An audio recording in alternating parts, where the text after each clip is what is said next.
Hello, everyone, and thanks for coming. We have with us Sasha Cagen as our guest today as part of the Authors at Google program. Sasha's here to talk about her most recent book, To-Do Lists, From Buying Milk to Finding a Soulmate, What Our Lists Reveal About Ourselves. Sasha is also the author of Quirkyalone and the founding editor and publisher of To-Do List magazine and its blog. You can bookmark this for later if you're interested, todolistblog.com. And her books have been translated in German, Danish, Portuguese, and appeared on CNN, NPR, and New York Times, to just mention a few. In a company such as Google, or our purpose, of course, is to organize all of the world's information. I think it seems only fitting that we would have someone like Sasha come and speak to us about ways in which we can organize our own personal information in our everyday lives, and what this can tell us about how our own to-do lists provide a unique perspective into what else is on our minds. And just as a quick reminder, we have a microphone floating around somewhere, so if you have any questions, there it is. Please remember to use the microphone, because your questions and answers, this is going to be a very interactive talk, so it's a crucial part of the presentation too. So that being said, let's welcome Sasha to Google today.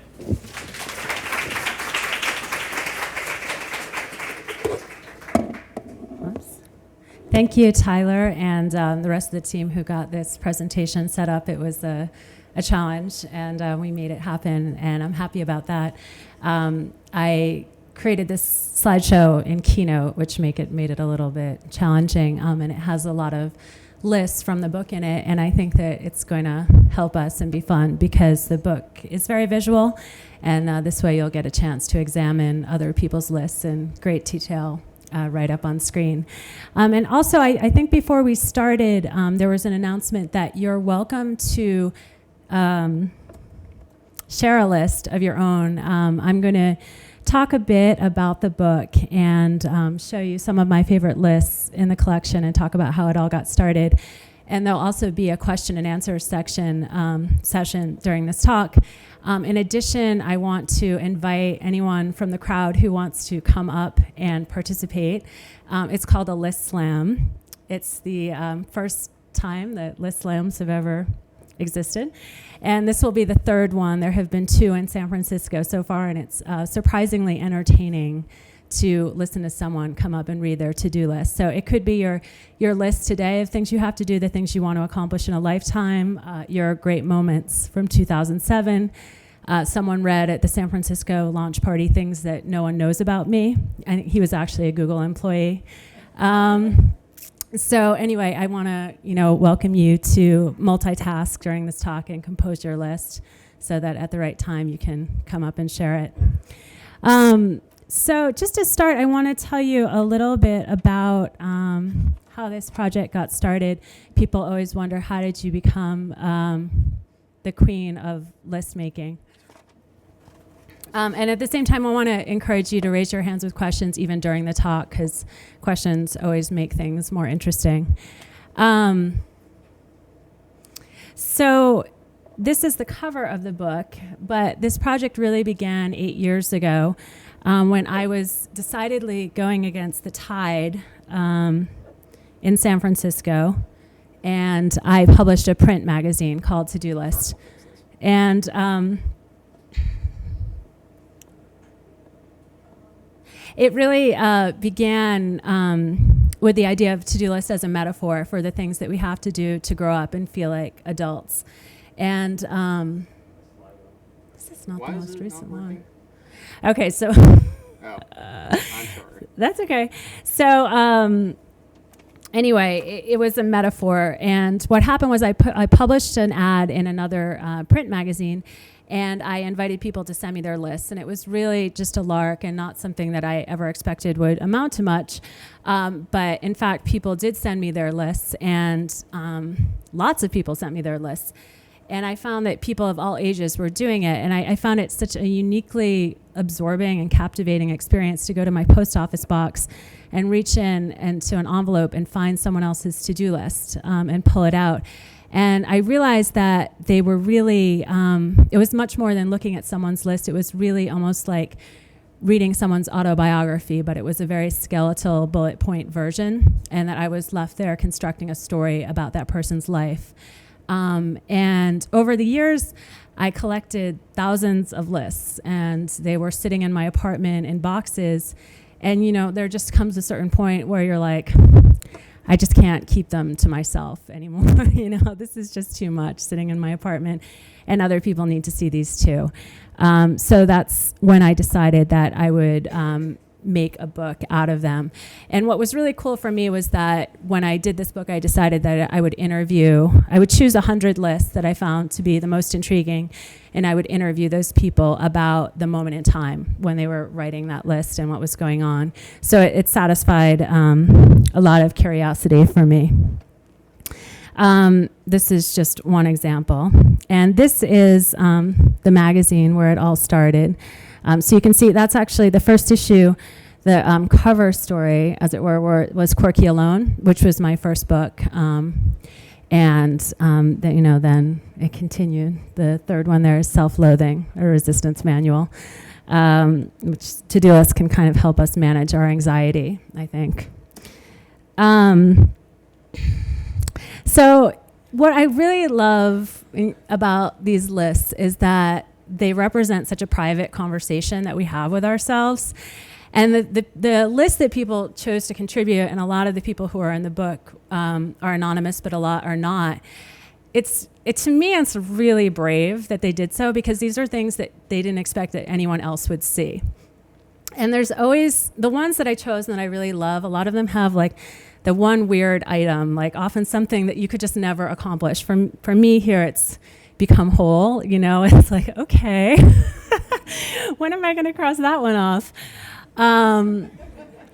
The woman who wrote this was in her early 20s. You can see she's a really obsessive list maker. I took a survey in the process of writing the book and asked people all kinds of questions about their list habits. And a certain percentage identify as glazomaniacs, which is the formal term for obsessive list maker. And she definitely qualified, because this was in the era before laptop computers. And she would carry around steno notebooks like this, and often would spend hours recopying things to get them perfect. So it'd be like, buy mangoes, go to store, become whole, and just such a jumble. And then the other thing that I'd like to point out about this one is that that's the fifth item is get land and not get laid, which is really a perfect one. This one came to me after I decided that I would do this book. I started a blog, which is ToDo List blog, because I'm sure a lot of you know about Post Secret. So I started this project before Post Secret existed, but Post Secret really provided a very cool model of how to share things like this on the internet. And a friend of mine was like, have you seen Post Secret? You need to do this for ToDo List. So I was like, okay. And a lot of people shared their lists with me and sent them once I had a blog. And Blogger actually has been really supportive and wrote up ToDo List as a blog of notes. So I think that this one came during that rush. This one comes from a therapist, and she chose to be anonymous, but she does live in San Francisco. And she wanted to send it in because she wanted other people to know that therapists basically are people too. And you think that your shrink has it all together, but they're actually sitting there across from you in that room struggling with a lot of the issues you are struggling with. The one that was really interesting to me was I hate having to think about clients in relation to my hair and clothes. And I wondered what that meant. And so I asked her.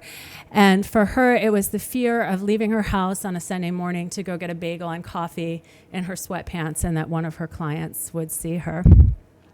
And she's since gotten over that, she said. But she says that's a common fear for therapists, is sort of like being out and about and spotted. This is one that came over the transom in the ToDo List magazine days. And for me, this just illustrates the randomness of the brain and just the weird ways that our list items line up. Does anyone want to venture a guess at what the best item is here? It's fairly unmistakable. The combination of do taxes and then call cat psychic was unbeatable and really hard to leave out of the book. And that's for me, one of the beauty of these lists is that it's always a mix of the mundane and the meaningful. And, it's just the jumble of things that are going on in our brains at any moment in time. And the other type Oma's story about passing as Vera for pass, I think, in World War II, also has this kind of deep resonant feeling, Oma's grandmother. So, it's just such an amazing mix of stuff up there. Clean Hannibal. You also have to wonder, is Hannibal the guy in the basement, or who is that? This is another list that I love. This guy, it just shows to me how we write these lists, not only our daily to-do lists, but we write them at pivotal moments in our lives when we're very lost and confused. And we look to lists as a way to sort of take control of our lives. This guy had dropped out of a graduate program in clinical psychology, and he was at a loss for what to do with himself. I'm sure, even though you guys have great jobs right now, but I'm sure many of you have experienced career confusion at some point. And he, through going through exercises in what color is my parachute, somehow came to the conclusion that he could be a shoe salesman, a supervisor, a model, or fashion coordinator. And it's just ultimately he went through this very rational exercise of all these numbers, which he couldn't even really remember what they meant, and then discarding the list and going with his intuition, which is just kind of interesting. We have to go through this rational process, but then ultimately it's a gut instinct that leads us somewhere. And his job now is that he's a freelance journalist, and he writes for the New York Times and other publications. So it all worked out for him. I mentioned before that I had done a survey about list makers. This is just a little bit of the minutia that I collected. It's just the list idea just kind of brings up this very private activity that a lot of us do. But at the same time, it's very universal and something that we don't often get to compare notes on. So this was just one of the many little questions that I asked people. Most people do cross off their lists and can wax very prosaic about why, and, the incredible satisfaction they feel when they cross something off. A lot of people will write down things they've already done just so they can cross them off. That was 50% of people. And then, 21% use check marks. I think about 6% make the little boxes.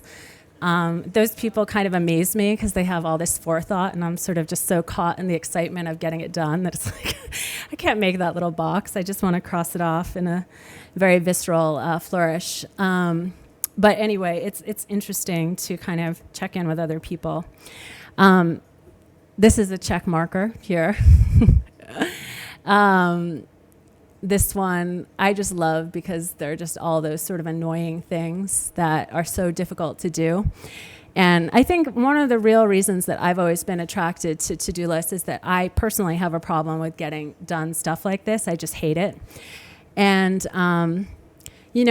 it's for me, it's all about kind of pulling the curtain back on the veil of everyday life, and that we all sort of walk around and feel like everyone else has it together and they're very adults and they have their jobs and they're succeeding. And yet you look at someone's to-do list and you see how kind of crazy it looks and how they've had to pay bills 3 days in a row, and there's tons of exclamation points around it.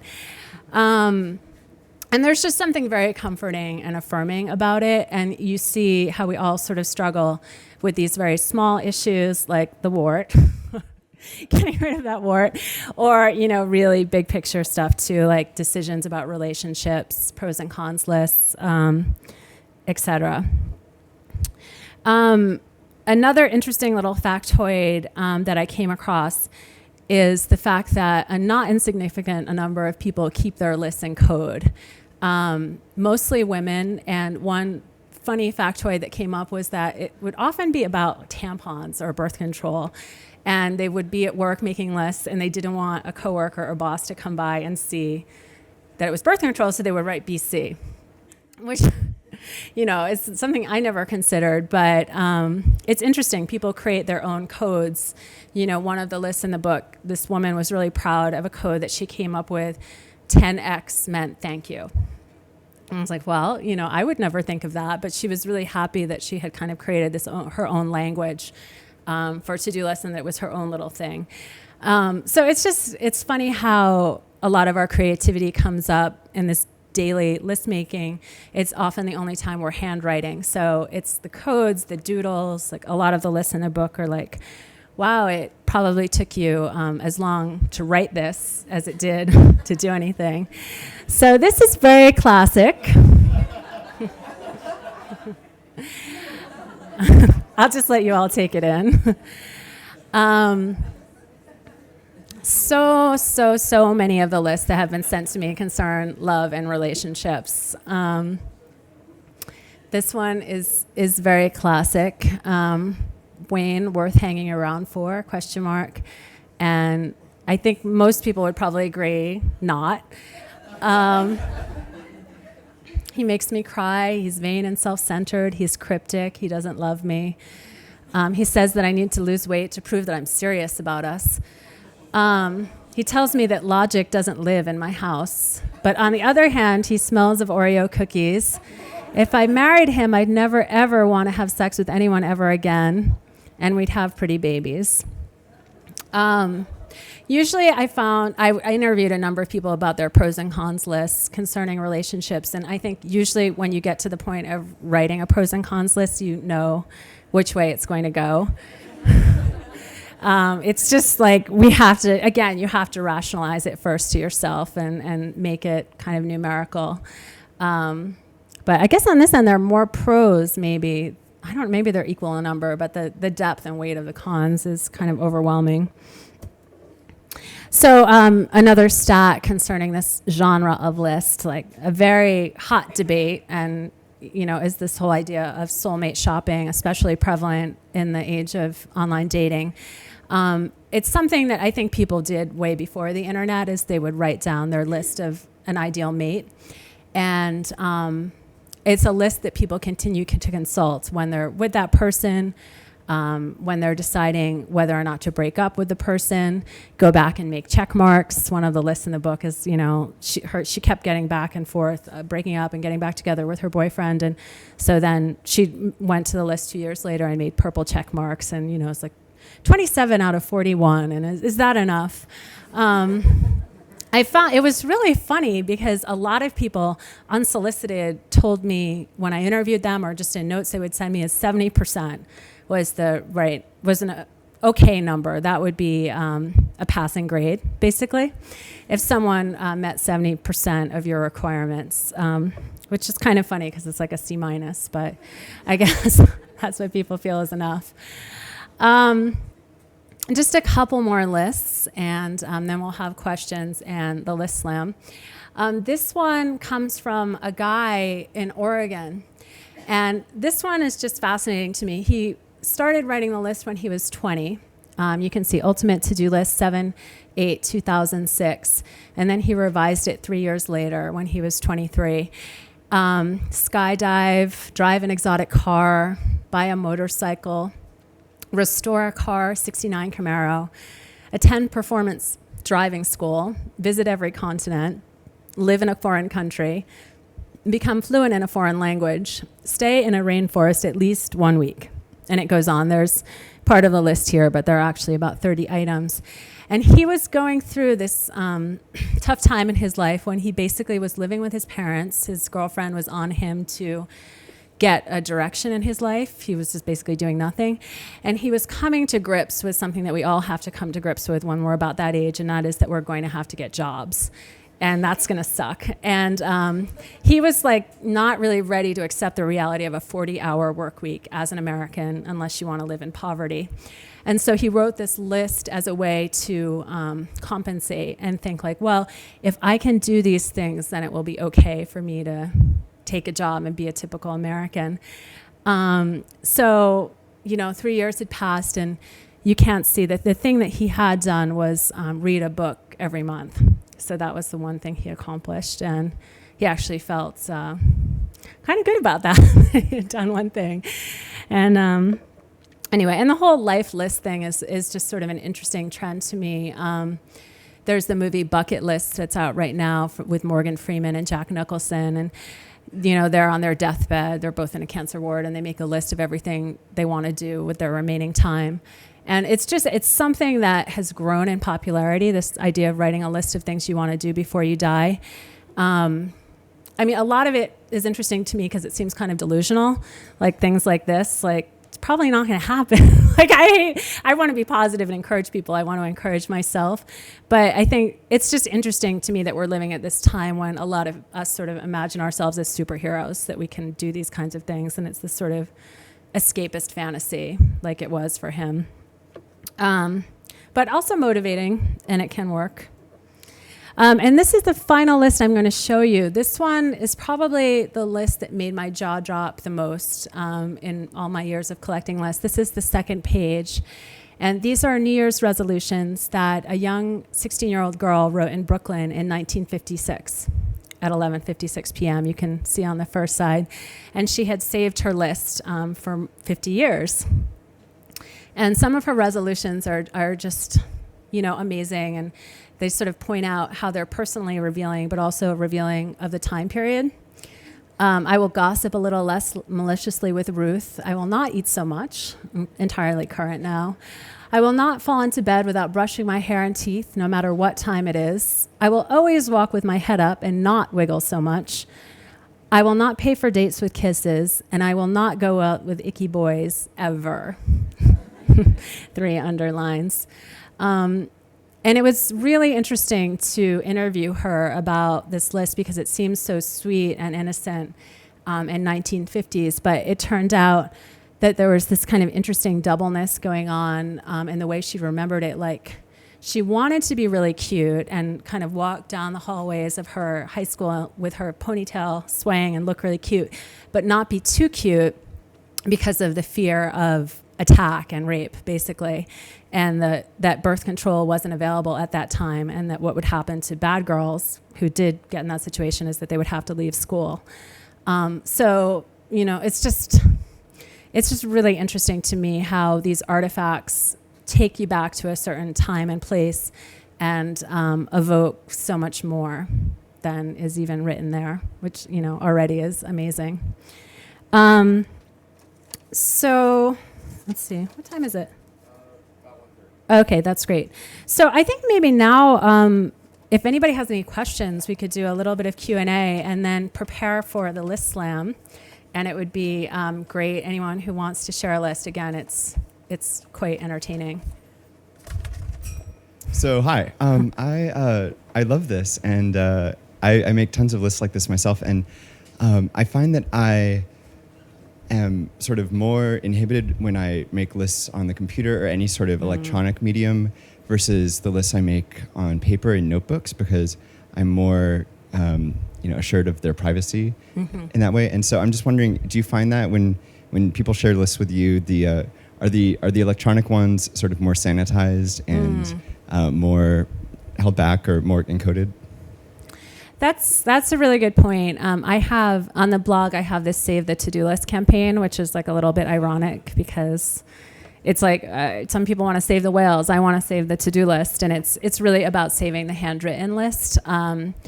And it's interesting that you would observe that people might be more guarded in their electronic lists. I just don't really want to publish them in the blog or on the book because they're boring, basically. I mean, they're boring to look at, because so much of the charm and the interest is looking at someone's handwriting and all the personality that flows out, that, it's as much being a handwriting analyst, a graphologist, as is being a to-do listologist. But I think that you might be onto something there, that there's just, for me, there's just something much more expressive about handwriting. And I was actually having this debate with someone yesterday about Franklin Covey and planners, and he was saying that is going to be a dying industry, and I was taking the opposite position, that I don't think it's a growing industry because because everything that's happening here, but at the same time there's something that's so alluring and important and irreplaceable about handwriting that I think there's just something happening with the brain that's different than when you type. And it's more like a contract with yourself, too, there's something about ephemerality of computer, of typing a list online that doesn't feel as solid and as much of a commitment as when you handwrite it in your own handwriting.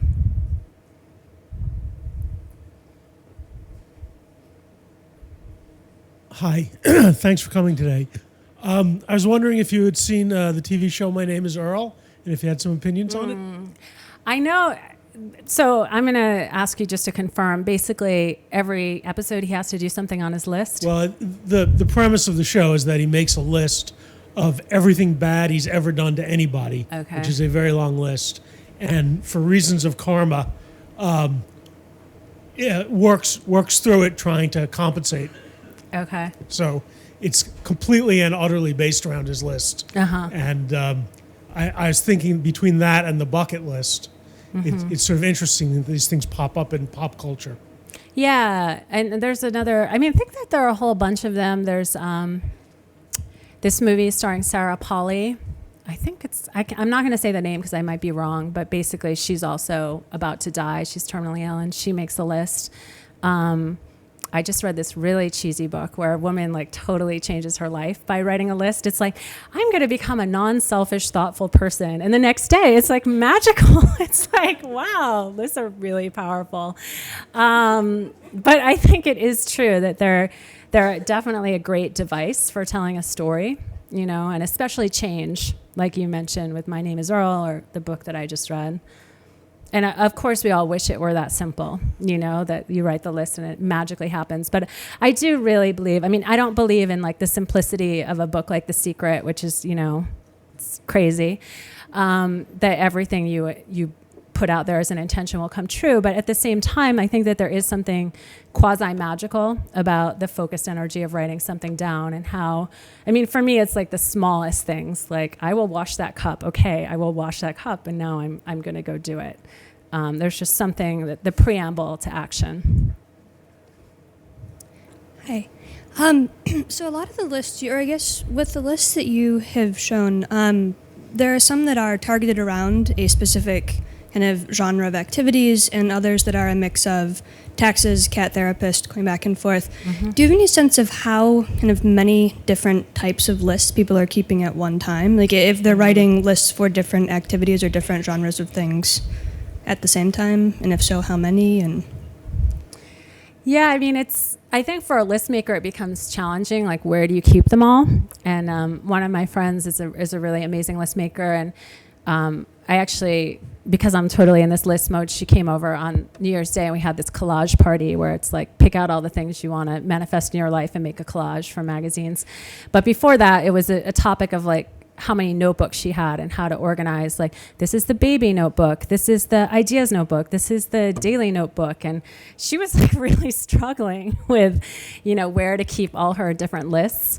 And each person, I think, is completely individual. There are systems out there, like I'm sure a lot of you are familiar with Getting Things Done and other sort of productivity gurus that give systems for people.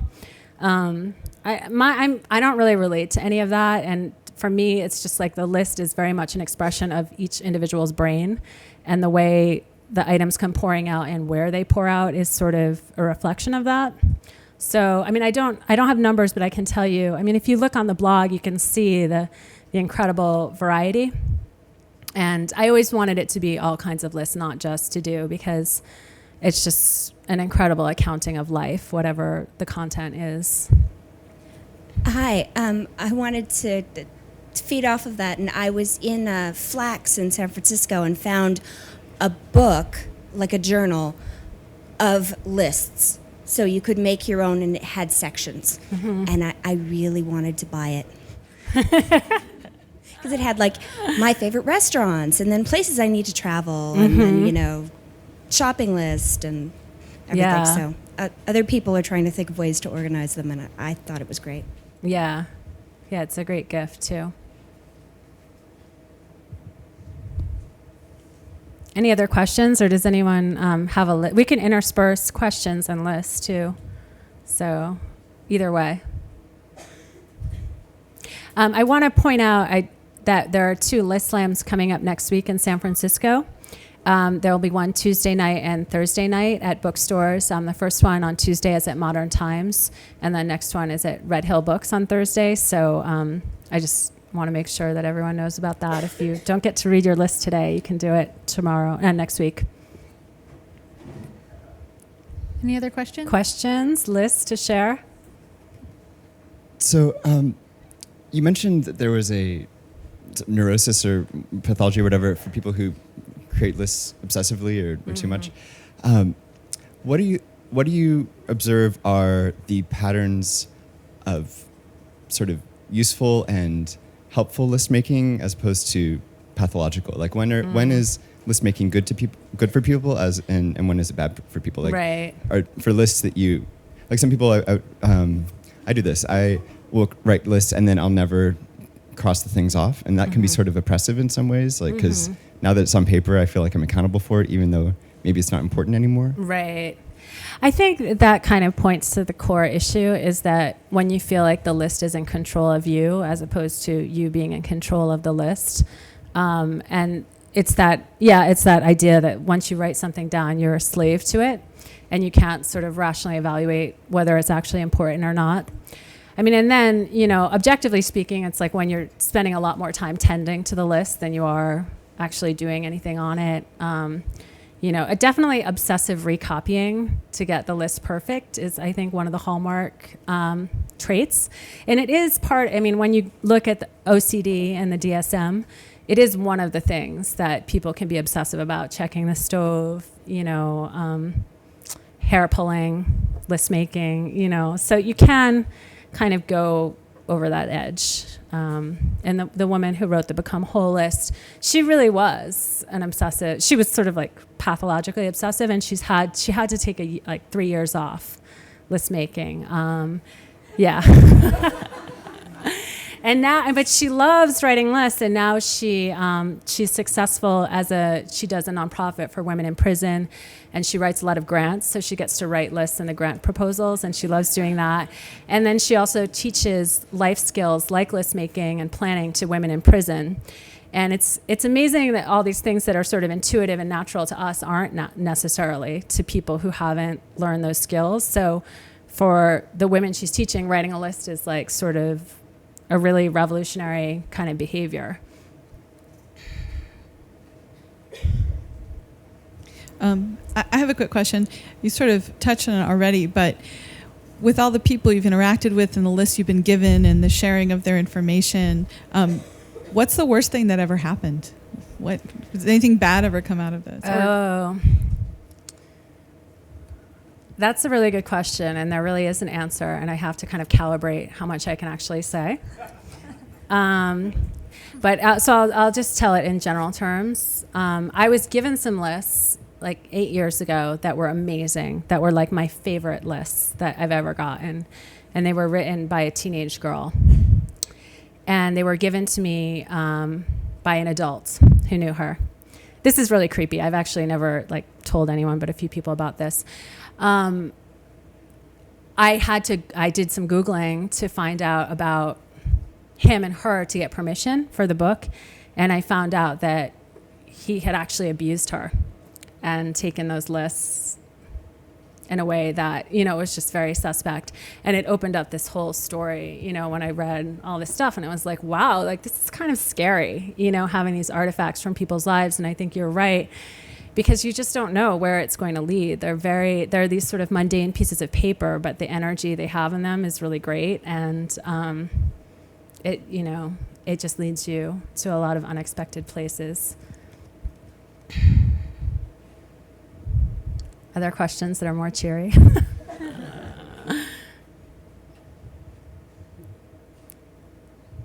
No?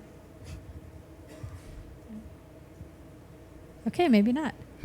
Well, it might be hard to read a list in the workplace because it's kind of like a private thing.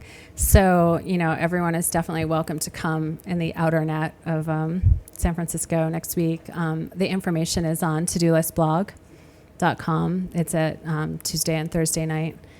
And I'm happy to sign books. And thank you all for coming.